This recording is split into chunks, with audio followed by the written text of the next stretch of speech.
One of my favorite words that I was using when I was coming up in the speaking and consulting industry was the U word, unless. If you're not in control of the conversation, then you are definitely at risk for losing control of the whole topic. When someone is denied opportunity, they tend to sink back into the hole and they feel like it's a hole. They feel like they're trapped. They feel like they're never going to be able to move past it. We need to give them a way out of that hole.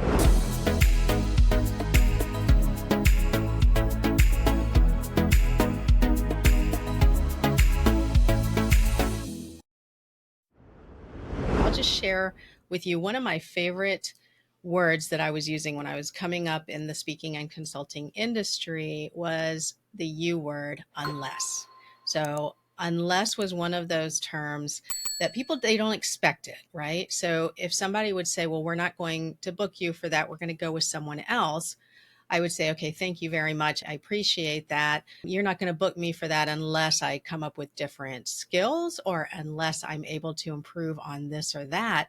And then I would be quiet because we need to let people think. You've heard me talk about this in previous, conversation discussions where basically when you ask an unexpected question of people, you need to give them time to process it. And so I'm not trying to be confrontational with the people that I ask this to. But what I am looking for is an answer for why I haven't been picked for this particular project. So I'll give you a real example that happened to me when I was looking to start speaking on coding. And one of the meeting planners that I met said, we're not looking for anyone new in the coding department. And I said, unless? And he looked at me and he said, what do you mean unless? And I said, unless what would happen to make that change? And he said, well, somebody would have to die, or I'd have to leave this position, or, you'd have to really make a name for yourself. Okay, well, I'm not going to wish death on anyone, right? And I'm not going to try to get him out of his job. So that's beside the point, right? But what I could do was make a name for myself. And that's one of those things that I took away from that conversation. And while, when I've told the story to colleagues, they've said, wow, what a jerk for, telling you straight up that you just weren't getting the job. Yeah, he was definitely a jerk. I'm not going to argue with that. And I can still see his face and had a little, kind of a jerky smile on his face when he gave me the news. But I also am very thankful for the fact that I asked the question and that he actually gave me an answer that I could do something with. It was an actionable answer, right?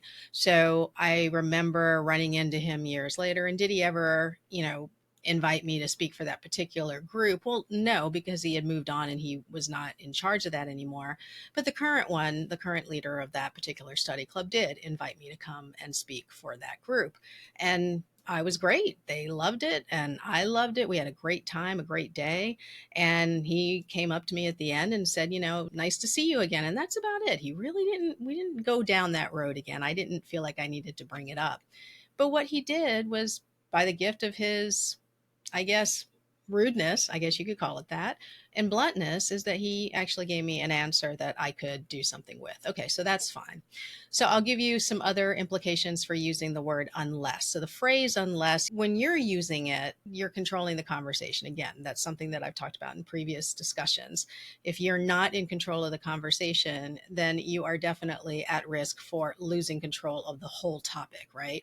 And not getting respected for even trying to bring it up the next time that it needs to be discussed. Well, let's talk about this. So, say you have somebody that wants to go up in position in your office. Maybe let's say your dental assistant now wants to be promoted to lead dental assistant. There's an opening now, and she wants to move up in there.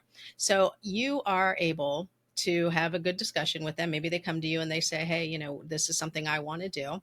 You can actually turn this around and you could say, at this point, I don't really see that you have the qualifications for it. So we had somebody in mind for it. We are interviewing for it. We'd like somebody separate from the office, whatever your reason is for not giving the job to this person. You as a manager, you as somebody that's in a leadership position could add to that and say, unless. And so you're not promising them, but you would say you would be considered for this job, or you're not being considered for this job because of this, this, and this.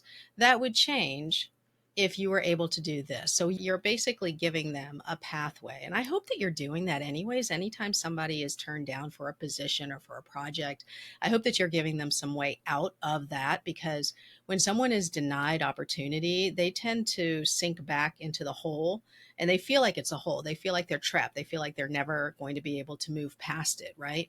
So we need to give them a way out of that hole. And by telling them that unless you had these skills, do you have these skills? Unless you're able to get this certification that we've been, requiring for this position, unless you could become more familiar with the formulary, the inventory that we have in this office. There's lots of things that you could do with that. So, unless is something that you could use when you're having a conversation with somebody you work with. But it's also, again, going back to my first example, it's something that you could use to inquire as to what you could do better. Would you like to hear more? Follow the link for the full episode.